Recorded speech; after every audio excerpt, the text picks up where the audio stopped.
So moving on, we have our final keynote speaker, very important person, Mr. Sébastien Bazin.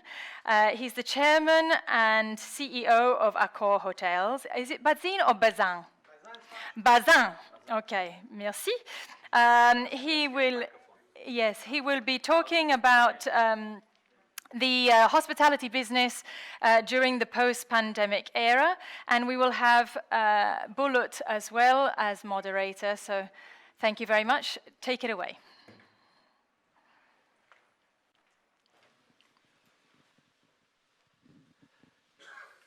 Thank you.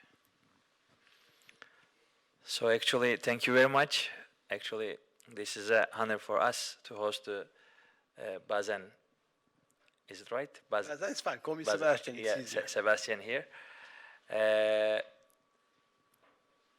In the tourism industry, I'm coming from the hospitality business, so it means we never worked for Accor. You work for Kempinski. Yeah, you had Hilton. I work for Kempinski, but the thing is, after the big purchase of the hotel groups, I know the power of Accor. So it's no debate on that. So thank you very much for attending us, Sébastien. So actually, everybody knows on the screen who is viewing us, approximately 25,000 people, because at the back I'm receiving lots of questions, but I don't have any time. We don't have any time because we have a limited time. So let's start on discussion. So first, if you want to explain something, so floor is on you. And then I will continue the questions. No, thank you so much for inviting me here. It's, I think the answer given by the guy before was on the future of the industry. The two words he has used are simply perfect, bright and green. That being said, I totally disagree with that Italian lady, PhD university, when she said most of it's going to be about data and technology. I think she's dead wrong. The hospitality industry is 90% about human capital, so Josiane was extremely right. Those using data clearly are needed. They are in the headquarters, they are in the CRM, they are in distribution, in loyalty, but 90% plus of what people remember when they travel is a smile, is an architecture, it's food, it's sea, it's all around human interaction. So anybody who believes it's going to be technology-driven is dead wrong. So hospitality means with sense, right? So without the touch, without the smile, it's impossible just for the data drive. Which is a great thing. That means it's a very difficult industry to scale, and which is why it's in the hands of very few people, and which is also why any independent owner of a hotel, it's a full-time job. Yeah. It's very difficult to be there 18 hours a day, and you know that every day something that you did not predict will hit you. Yeah. So you have to be a problem solver, you have to be physically present, and you have to be kind and a good listener. Yeah. Thank you very much. So on the perspective of Accor, Sébastien, one of the ambition of the group is to transform the hotels into places for daily life, like we are feeling here in Brussels, in the Sofitel. So what is the Accor advantage to attract these local customers? Well, Accor is big. Accor is 5,200 hotels, and it's 300,000 people in 110 countries. I've been trying unsuccessfully for the last 5 years on trying to do two things together. For the last 50 years, you know, the entire hospitality sector as it stands today has been created in 1965. Everybody, Hilton, Marriott, Accor, it's the same decade. And for the last 50 years, we only done one thing, which worked, was to welcome somebody from a different town or from a different country. Because of course he needed a bed and a shower. So it's called a traveler. And thank God we had pre-pandemic 1.5 billion international travelers, and it works. Except we had forgotten for 50 years the person who lives next street, next door. That guy never entered the hotel because we never catered for him. And actually for him, he was not even daring to enter because he knew it was not to be for him.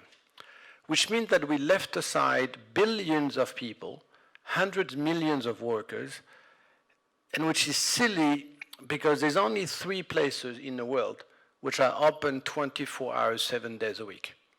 Hospital, police stations, hotels. So in the world of tomorrow, what we do today has 2 angles. One I hate, which is those digital tools work, which is why the people before talked about hybrid meeting, and they were right.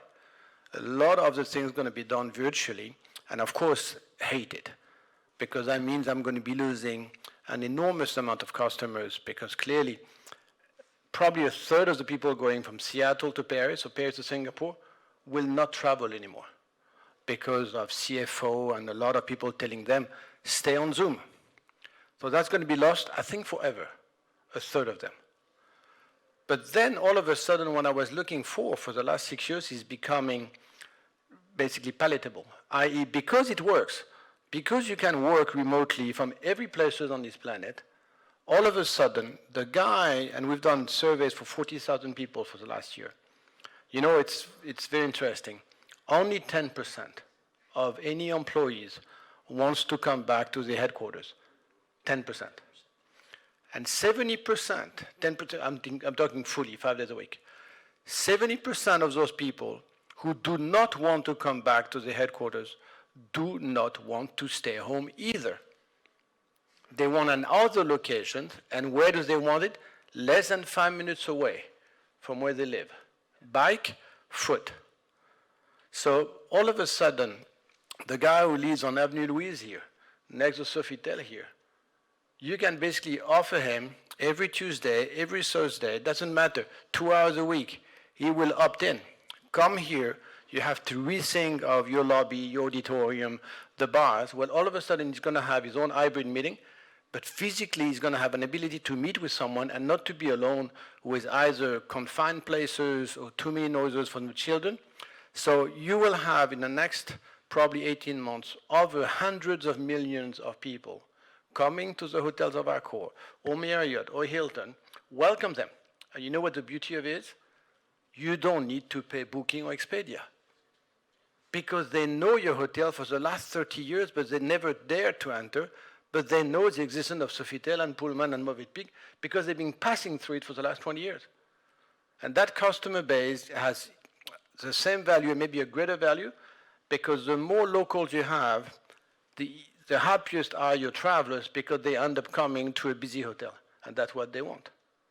So it's funny, it's the same digital tool, which is Zoom, WebEx, Teams, has made me lost probably 20% of my customers for international travelers, but I'm going to gain far more from the local inhabitants.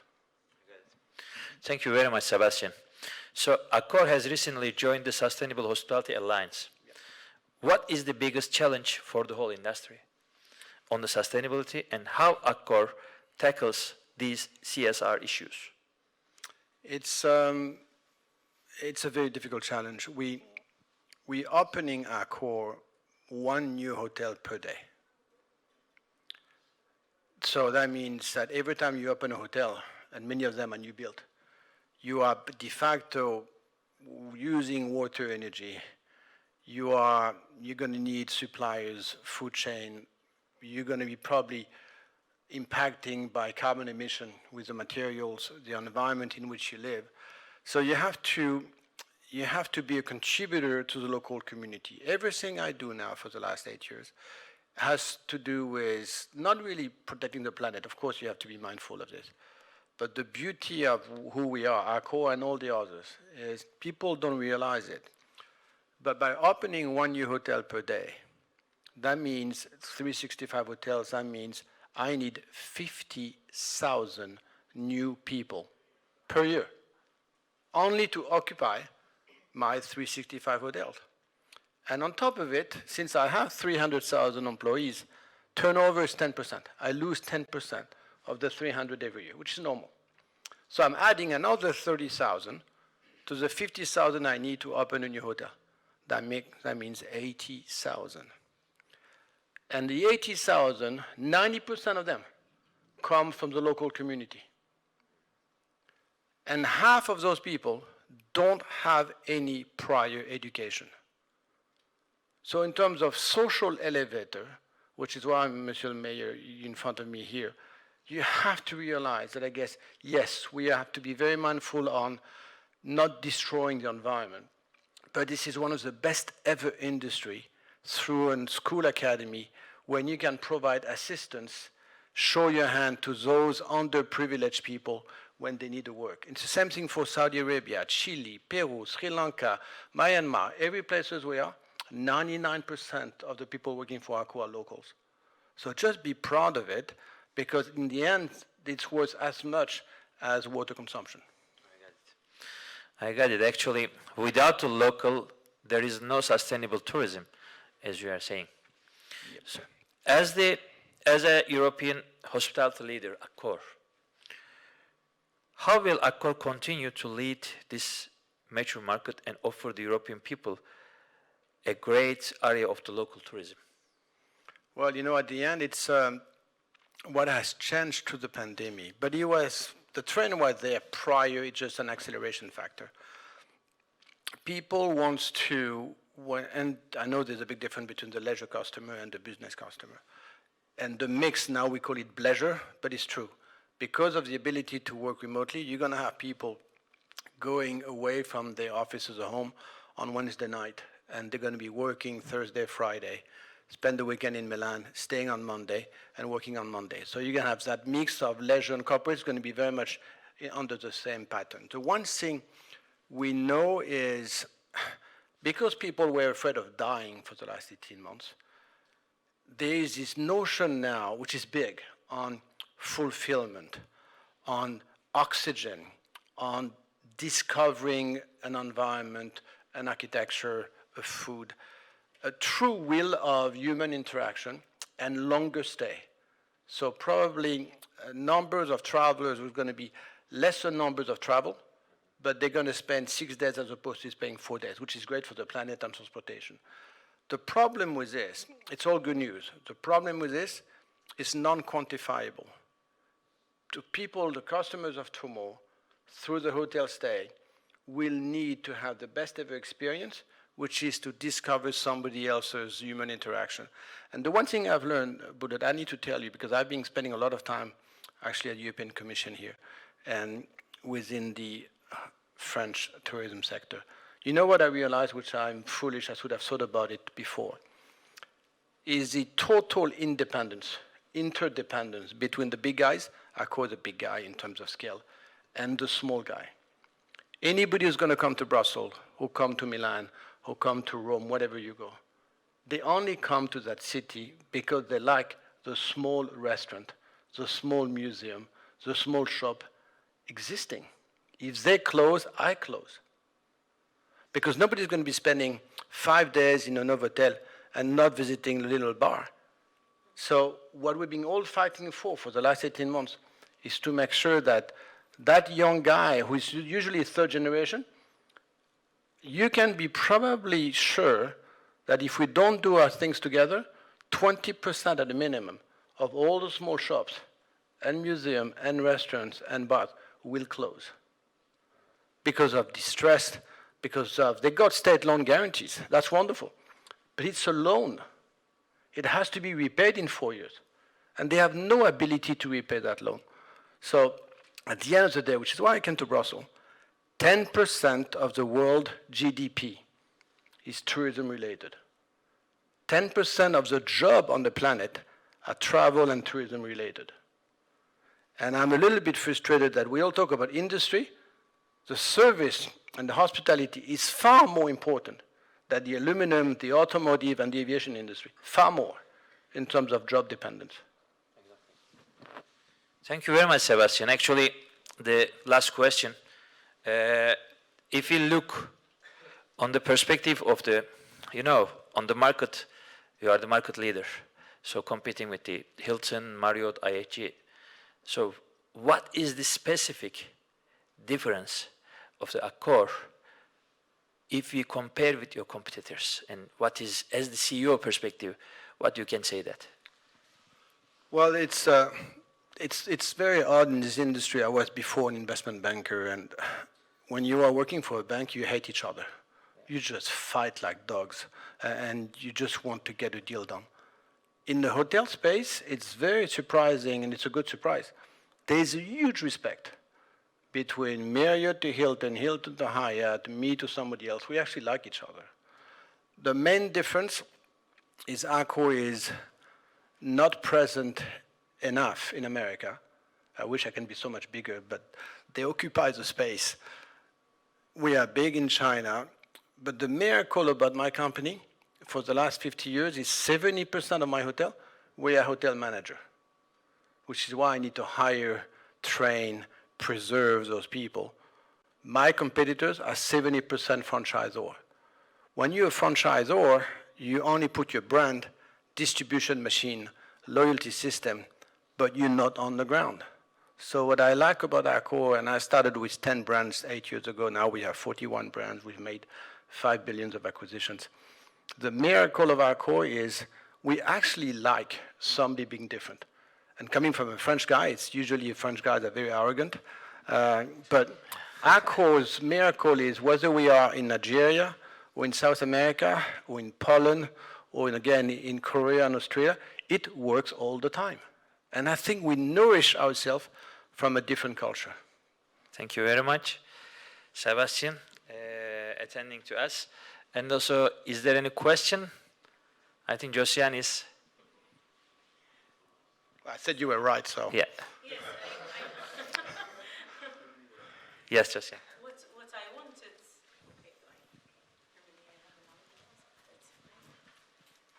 Yes, I think that this is a very important point that you make, that we have to realize the importance and potential of the local aspect. So it's great, and we do need workers from abroad because sometimes, and in the majority of cases, locals are not enough, but it's important to have that local aspect too. Or if we have foreigners with us, to train them when it comes to local culture, to basic local language, because yes, the traveler does look at these aspects, and those are the most memorable ones in reality. It's not going to a corporate standard hotel, but going into that little bar that you mentioned, going into that little shop, which is family owned, speaking to the locals, sometimes even a local who's serving you himself or herself, and recounting experiences of the village or the city that you visit.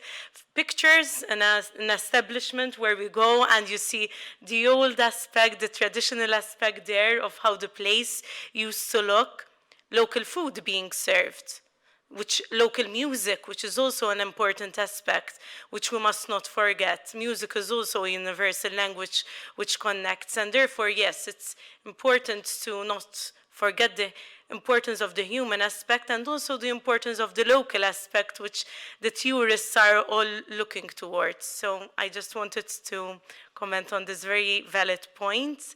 And indeed, let's focus that all tourism destinations have their unique opportunities and their unique features. Let's market those, because whilst providing services are important, whilst providing digitalization is important, whilst the environmental aspect is important, the genuinity, the local aspect, and traditional made souvenirs, for example. That's what was mentioned recently in an event I organized in Gozo by a foreigner who visited our country.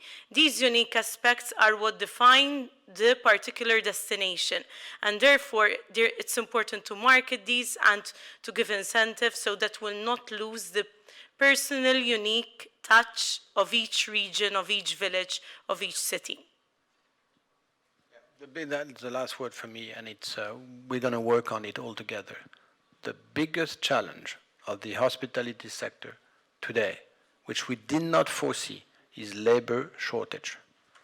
We will have altogether, for all the existing developed countries, people do not want to go back to work in constrained hours because they have to work at night, they have to work on weekends, and for the first time ever, through the pandemic, they have realized the price of the sacrifices that they have done for 20 years. but for 18 months they are being able to see their children, their friends, and to have weekends. And they're not coming back. And if they don't come back, then you cannot service your demand and customers. In emerging markets, this is not a problem because they need to work, and you can welcome them. But for all of us in the Western world and in America, we need to give a greater sense and likely a greater pay for those people. Yes. It's Anoud Isa from Etihad Airways. Just out of curiosity, if we are to take Australia as a business case, given that it's the longest country that have been closed for borders and international, we're talking from February 2020, and God knows they say 2022, but it can prolong more than that. On the domestic tourism module that you're working on, what's the lifespan of that? Because back home in my country, in the UAE, whether Dubai or Abu Dhabi, we did have those domestic deals where you can do a long weekend in the resort XYZ, and there's activities and some complements into the package. But we noticed that after 6-7 months, people started getting bored because it's the same experience being repeated and repeated again. So if we take Australia as a business case, after 2 or 3 years of non-essential travel is allowed and the borders are closed, what kind of strategy would you adopt? And do you think that the domestic tourism focus would survive more than other countries? Yeah, you have to, it's two things, and I'll go very quickly. Density of the market is a blessing. And so the bigger the market is, like China and America, they rebounded much quicker than anybody else because they had the domestic market and it was sizable enough for them to rebound. Australia, and I know Australia very well, they actually reopened yesterday morning, the Sydney province. So within Sydney, you can actually finally get out of your home because you were forbidden to go out of your home for the last 3 months now. So it's a big enough market, and it's been very good for us last summer because they're being able to go cross-province between Sydney, Perth, Adelaide, and so forth. So the problem with Australia is 70% depending on China and all the East Asian market in terms of emitting market. So it's good enough for me to break even, but I won't make any money with domestic market. If you are Denver and Miami, you make a lot of money with the domestic market. So, but I'm not afraid. I think one thing we have learned this summer, within Europe, it's being stronger than ever. Actually better than 2019. The problem I have is the months of October, November, December, January. This is not a leisure season, it's a corporate season. How many conferences like this are we going to get back in our hotels? And yeah, we're going to suffer from the international one. But I'm pretty optimistic. Anything which is intra-regional, Amsterdam, Paris, Milan, we're going to recoup 100% of it. People needs to be, it's not going to be 500 people, but you're going to have 10 cities of the same corporation with 50 people in each city. Thank you very much, Sébastien. Actually, I want to finish, but just last question comes from the web, and they're asking about the company. What is the strategy of the expansion of the Accor buying the new brands? So they want to hear from the CEO. What is the strategy on that? Well, the strategy is to do two things at the same time, which is difficult. One is all the legacy brands, which is the cash flow of Accor, which is Ibis, Novotel, Mercure, Select Service, mid-scale, very robust. Make sure they survive and grow. At the same time, we have made a big bet 5 years ago on lifestyle. Lifestyle, and we have a very large portfolio, Delano, SLS, Mondrian, Hoxton, Glen Eagles, Mama Shelter, 25 Hours, a lot of brands. Why are they so successful today? For the reason I talked to you about earlier, 50% of the lifestyle destination comes from food and beverage. 50% of the hotel revenues has nothing to do with the hotel rooms. So it is a local community coming to your hotel because this is the best bar and the best restaurant in town. It's called a social hub. So the minute you can put together local community, local social hubbing, local food and beverage, you can attach to it the traveler because he's very happy to come to the trendy place. So the world of tomorrow is to push lifestyle, because that's what people want. And lifestyle go from $50 to $300. It could be cross-segment.